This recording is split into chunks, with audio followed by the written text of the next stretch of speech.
नमस्कार दोस्तों, आज फिर एक नई वीडियो लेके आए हैं जिसमें दो पाकिस्तानी जर्नलिस्ट जिसमें एक मेजर कमर चीमा और आरजू काज़मी गुफ्तगू यानी बातचीत करते हुए दिखाई देंगे। किसके ऊपर? माइनॉरिटीज़ के ऊपर। पाकिस्तान में जो माइनॉरिटीज़ रह रही हैं उनको किस तरीके का जुल्म सितम उनके ऊपर हो रहा है। माइनॉरिटीज़ जो पाकिस्तान में जो माइनॉरिटीज़ हैं उसमें न केवल क्रिश्चियन, हिंदू, सिख हैं, बल्कि उसमें बलोच हैं, अहमदियाँ हैं और दूसरे मुस्लिम्स हैं। उनके ऊपर भी काफ़ी ज़्यादती हो रही है। वो हम इस जो डिस्कशन है दोनों का उसमें हम देखेंगे। और अभी एक नया कानून भी पास करने जा रही है पाकिस्तान गवर्नमेंट, जिससे कि जो है उनको और पावर मिल जाएगी जो वहाँ पे कट्टरपन फैला रहे हैं। और दोस्तों, जिसने अभी चैनल सब्सक्राइब नहीं किया है प्लीज़ चैनल को सब्सक्राइब करिए और बेल आइकन को दबा दीजिए, जिससे कि आपको फ्रेश नोटिफिकेशन तुरंत आपको मिले।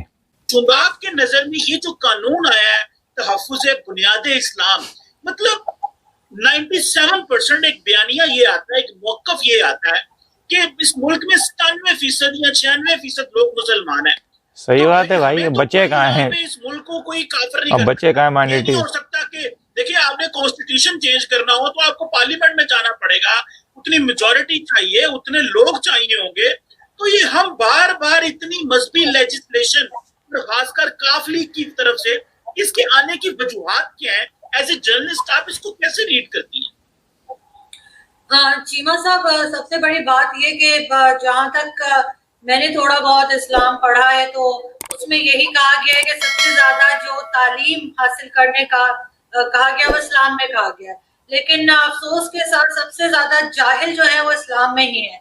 आप जैसे कह रहे थे, यहाँ पे हम सब पाकिस्तान में ज्यादा है और हर तरह के जो लोग यहाँ पे दूसरे मज़ाहिब के रहते हैं उनको तमाम राइट्स हैं। ऐसी कोई बात नहीं है। पहली बात तो हम सब यहाँ पे मुसलमान नहीं है।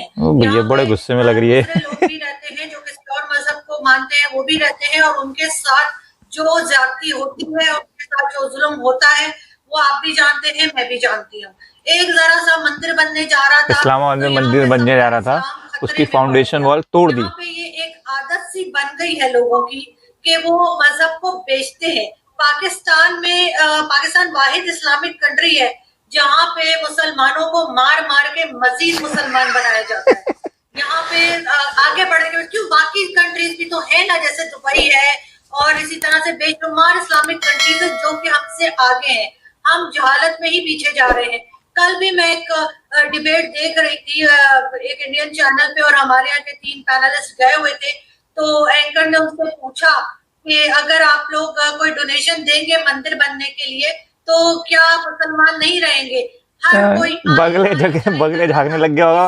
एक से भी ये नहीं कहा गया कि हाँ जी मैं डोनेशन दूंगा, तो मुझे कोई फर्क नहीं पड़ता, इस्लाम को उससे कोई नुकसान नहीं होता, मुझे कोई मुसलमान होने से निकाल नहीं देगा। ऐसा किसी ने भी नहीं कहा। सब अपनी अपनी इधर उधर के कबूतर उड़ाते रहे बैठ के, लेकिन ये बात नहीं कही। हमें इतना डरा दिया गया है कि अगर हम जरा सा भी कुछ गलत कह देंगे जो उनकी लोगों की मर्जी के खिलाफ होगा, मौलवियों की और जो सो कॉल्ड रिलीजियस स्कॉलर्स हैं, तो यहाँ पे देखा जाएगा, ना सुना जाएगा, ना पूछा जाएगा, सीधे सीधे मार दिया जाएगा। पाकिस्तान में किसी को मार देना बहुत काम है। आप किसी के इस निंदा के उसमें पता नहीं कितने लोगों को मार दिया गया, कितने क्रिश्चियन मर गए, कितने हिंदू मर गए। उसके बाद मार देते। हिस्ट्री में जब हुजूर अकरम थे तो आप मुझे बता दें कि कौन सा वाकया था जिसमें उनको किसी ने कुछ कहा और उसके ऊपर लोगों ने उस इंसान को मार दिया? कभी भी हमें हिस्ट्री में एक सिंगल चीज हम नहीं बता सकते। यहाँ पे मौलवी जो है वो हर एक का अपना अलग अलग जैसे मजहब है, हर एक का अलग इस्लाम है। कोई कुछ बताएगा, कोई कुछ बताएगा। अहमदीज है, अहमदीज को हम मुसलमान तो क्या, हम उनको इंसान नहीं मानते। हमारे यहाँ तो सऊदी अरब की हम ऐसे जैसे माई बाप है, माई बाप हर चीज में हम सऊदी अरब को फॉलो करेंगे, चाहे वो कुछ भी करो। वो अमेरिका जो कहता है सऊदी अरब वही करता है। ये चीज हमें समझ में नहीं आती। लेकिन हाँ, भारत हमारा दुश्मन है जो हमारी जबान समझता है। हम जिसके जैसे कपड़े पहनते हैं, जिसके जैसे दिखते हैं, जिसके जैसे बोलते हैं, जिसके जैसे खाने खाते हैं, वो हमारा दुश्मन है। दुश्मन तो है ये, तो समझ नहीं आती। सुन ले बेटा, अभी बताएगी कार्य आज, बताएगी भी आरजू काजी। इख्तिलाफ कर सकते हैं, आप उसे दुश्मन नहीं कर सकते, क्योंकि पॉलिसीज हमारी भी ऐसी हैं जो बहुत सी कंट्रीज को पसंद नहीं है। हम ऐसे ही तो FATF में नहीं गए हुए ना, हमें कोई हार कदम FATF पे डाला गया है। हमारी पॉलिसीज के ऊपर भी हमें देखना चाहिए। जब तक हम अपनी गलतियां नहीं निकालेंगे नहीं सही होगा कुछ। हाँ, चाइना हमारा दोस्त है, चाहे वो हमें चचा बने नए चाइना, कुछ नहीं बोलेंगे, चचा डी के मार्क्स दे दे यूज किए हुए, भारत परफेक्ट है ना, वो चाइना इनका माई बाप है नया। बर्दाश्त करना सीखना होगा। और जहां तक ये मजहब की बात लेके बार बार आ रहे हैं, ये इसको क्या बनाना चाह रहे हैं, यहाँ पे कोई ईरान की टाइप का या सऊदी अरब की तरह के कोई रिवाज लाना चाह रहे हैं कि औरतें ड्राइव ना करें, औरतें बाहर ना निकले। बिल्कुल तो बन ही गया, अब क्या रह गया उसमें, साइंस तो बिल्कुल ही खत्म हो गई। मिलेंगी बस 72 मुसलमान, और उनको बस वही चाहिए, बाकी जो है वो कहीं आगे नहीं बढ़ते। यूरोपियंस हमसे इसीलिए आगे निकल गए कि उन्होंने पढ़ाई की है, मजहब के साथ नहीं चले हैं वो इतना ज्यादा। पाकिस्तान में कौन सी पोजीशन पे आपको नॉन भैया सांस ले ले, आज तो ये पूरे फॉर्म में लग रही है। इंडिया ये कर रहा है, चाइना वो कर रहा है मुसलमानों के साथ, कोई ये कर रहा है, कोई अपने आप को देखते नहीं, अपने मुंह की कालक हमें नजर नहीं आती। हम सिर्फ दूसरे को कहते हैं, और यही कह के हमने अपने मुल्क को एक तरह से तबाह कर दिया है। और जो नई जनरेशन आ रही है उसके जहनों में हमने यही जहर जो है वो भरा हुआ है। और आई एम वरीड के आगे जाके शायद हमारे जैसे जो हम 3 लोग या 4 लोग बैठे सही बैठे, ये लोग बात भी नहीं करेंगे, इस तरह की बातें होंगी नहीं आगे। 2-4 पाकिस्तानी हैं, तस्वीर हराम है, मोबाइल हराम है, और ना कैमरे से हटने को तैयार है, ना मोबाइल छोड़ने को तैयार है। हर चीज भाई ऊँट पे जाओ ना हज करने। सही है, ऊँट पे जाओ भाई हज करने, नहीं इस्तेमाल करते हैं। मुझे तो सच्ची चीमा साहब आप हंस रहे हैं कि मैं यकीन करूं वो भी हंस रहे हैं लोगों के ऊपर कि इन्हें कोई काम नहीं, अजीब अजीब किस्म के बिल लाते रहते, ना हेल्थ पे काम करते हैं, ना एजुकेशन पे काम करते हैं। लोग यहाँ पे भूखे मर रहे हैं, बिल देने को पैसे नहीं है, किसी का ऊपर कुछ काम नहीं। और हाँ, मजहब को पॉलिश कर करके लेकर आते हैं, हर एक अपना मजहब ला के वो बताएगा कि मैंने और जहरा ने दुपट्टे क्यों नहीं पहने, चीमा साहब ने दाढ़ी क्यों नहीं रखी, दाढ़ी का डिजाइन क्या होना चाहिए। मतलब बिल्कुल जैसे कहते हैं दिमाग खाली हो गए लोगों के। और दूसरा ये कि हमारे यहाँ तो ये हमेशा से रिवाज रहा है कि हम अपनी हिस्ट्री भी जो है वो बच्चों को गलत पढ़ा रहे हैं। वहाँ तो बिल्कुल गलत पढ़ा रहे हैं, वहाँ ये पढ़ाया जा रहा है कि क्या कहते हैं पाकिस्तान इंडिया को 4 बार आ रहा है। वो भी अब वो लोग हैं, हद है यार, कोई मतलब झूठ की हद है। जिन्होंने कुछ नहीं किया, जिन्होंने शायद कदम भी नहीं रखा पाकिस्तान में, वो हमारे हीरो हैं। और जो हमारे हीरो हैं हम उनका नाम ही नहीं लेते, चाहे वो डॉक्टर अब्दुल सलाम अरे भाई यहूद भाई हो, हम उनका नोबेल प्राइज विनर है। तो इसी तरह अब्दुल सलाम हम बच्चों का ब्रेन वॉश करना चाह रहे हैं और उसमें उनको रोकना चाह रहे हैं। पाकिस्तान में बहुत से लोग ऐसे भी रहते हैं जो नॉन मुस्लिम है। अगर इनको हर जगह यही कहना है कि कुरान पढ़ाया जाए, तो जो नॉन मुस्लिम है उनके लिए भी एक हिसाब होना चाहिए कि वो अपने मजहब की किताब पढ़ेंगे। अगर कोई क्रिश्चियन है उसको स्कूल कॉलेज में बाइबल पढ़े, बाइबल का एग्जाम दे। अगर कोई हिंदू है तो वो गीता पढ़े। मुझे तो डर ये लग रहा है कि आरजू काज़मी के खिलाफ कोई फतवा ना जारी हो जाए वहाँ पे। का मुसलमान अपने हिसाब से बना रहे हैं। आपके सामने तो शिया भी नॉन मुस्लिम है, शिया के ऊपर शिया उनके वहाँ भी नारे लगे, शिया काफिर शिया के नारे लगे। तो इस तरह की चीजें कराची में लोगों को रोकना, बच्चों को गलत हिस्ट्री पढ़ाना, गलत पाकिस्तान में सिर्फ एक ही मुस्लिम है और पंजाबी मुस्लिम, बाकी कोई मुस्लिम ही नहीं है। हम जगहों के नाम बदल देते हैं और ऐसे ऐसे नाम जैसे लालपुर, फैसलाबाद उसका नाम रख दिया। मुझे बताया शाह फैसल कब किया था, कब उसने वहां पे जाके कदम रखा था, कब चाय पी थी, कब। तो काफी अच्छा वीडियो था और आरजू काज़मी काफी गुस्से में लग रही थी। उन्होंने काफी सही बात बोली कि वहाँ पे जो माइनॉरिटीज़ हैं उनके अच्छी तरह से ट्रीट नहीं किया जाता है।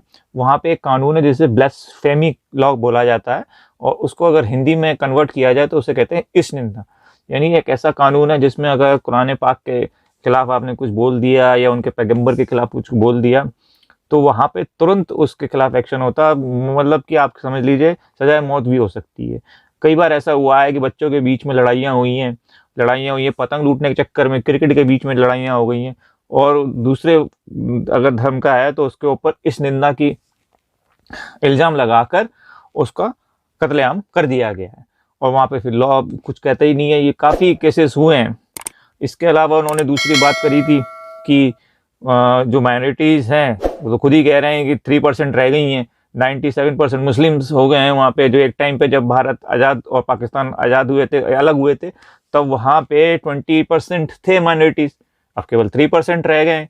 और जो उसमें से जो पंजाबी मुस्लिम्स हैं वो अपना आपको सुपीरियर समझते हैं बाकी मुस्लिम से, ना अहमदिया को वो कुछ समझते हैं, ना सिंधीज़ को कुछ समझते हैं, पख्तून को कुछ नहीं समझते ही नहीं है। इसमें जो एक नाम था अब्दुल सलाम, अब्दुल सलाम आपको मालूम है, वो थ्योरेटिकल फिजिक्स में उन्हें नोबेल प्राइज मिला हुआ है। पाकिस्तान ने उनकी कदर नहीं करी, वहां कोई जानता ही नहीं होगा अब्दुल सलाम कौन है, क्योंकि वो अहमदिया थे, उनको बिल्कुल ही मतलब उनकी इज्जत ही नहीं करी गई। दूसरे हैं परवेज हुड भाई, इसमें मैं एक वीडियो बनाऊंगा, बहुत काफ़ी अच्छा बोलते हैं।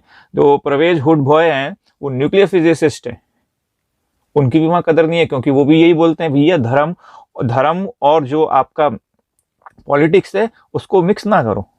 लेकिन वो बाजी नहीं आता है, धर्म और पॉलिटिक्स जहाँ मिल जाती है तो फिर वहाँ तो कुछ हो ही नहीं सकता ना। इसलिए पाकिस्तान का हाल इसलिए बुरा है। ठीक है, वहाँ पे 3 एम चलते हैं, मिलिटेंट, मिलिट्री, मुल्ला, इन तीनों की तकड़ी चल रही है और पाकिस्तान बर्बादी बिल्कुल तबाह होने के कगार पर है। और आरजू काज़मी का गुस्सा काफ़ी जायज़ था कि अगर इस तरीके से चलता रहा तो, और वहाँ पे आप जाओगे ना तो वहाँ पे आप किसी से पूछोगे कि भैया इंडिया पाकिस्तान में वॉर हुआ तो कौन जीता था, तो सीधे कहेंगे साहब पाकिस्तान जीता था 4 बार। अगर आप उनको कहोगे नहीं भाई देखो BBC और दूसरे जो न्यूज़ चैनल्स हैं और दूसरे जो आप गूगल में उनको करके दिखाओगे ना, तो भैया उन्हें इंग्लिश नहीं पढ़नी आती वहाँ के। मैं वेल एजुकेटेड लोगों की बात नहीं कर रहा हूँ, जो दूसरे लोग हैं वहाँ पे, सिविक सोसाइटी के और दूसरे लोग, मतलब इंग्लिश पढ़ने में, आप इंग्लिश का तो ये हाल बुरा आप देख लीजिए, उनकी क्रिकेट टीम के जो क्रिकेटर्स होते हैं किस तरीके की इंग्लिश बोलते हैं, तो इंग्लिश का तो हाल इसलिए बुरा है। तो वहाँ पे बड़ा बुरा हाल है। और वो कुएं के मेढक बने हुए हैं पाकिस्तानी, जो कुएं का मेढक होता है ना, वो सोचता है भाई मेरी दुनिया यहीं तक है, हम जो कहेंगे वो सब मान लेंगे, और वो हो भी रहा है। बाहर जाते हैं तो इनको इतनी शर्म आती है, ये अपनों को पाकिस्तानी नहीं बोल सकते, ये इंडियंस बोलते हैं अपने आप को है पाकिस्तानी। आप वीज़ा की आप देख लीजिए कि पाकिस्तानी पासपोर्ट की हालत देख लीजिए, सोमालिया के पासपोर्ट से भी गई गुजरी हो गई है इस समय। तो ये हाल है पाकिस्तान का। चलिए फिर कोई नए वीडियो आएगा तो फिर प्लीज़ चैनल को सब्सक्राइब कर दीजिएगा। नमस्कार दोस्तों, फिर मिलेंगे।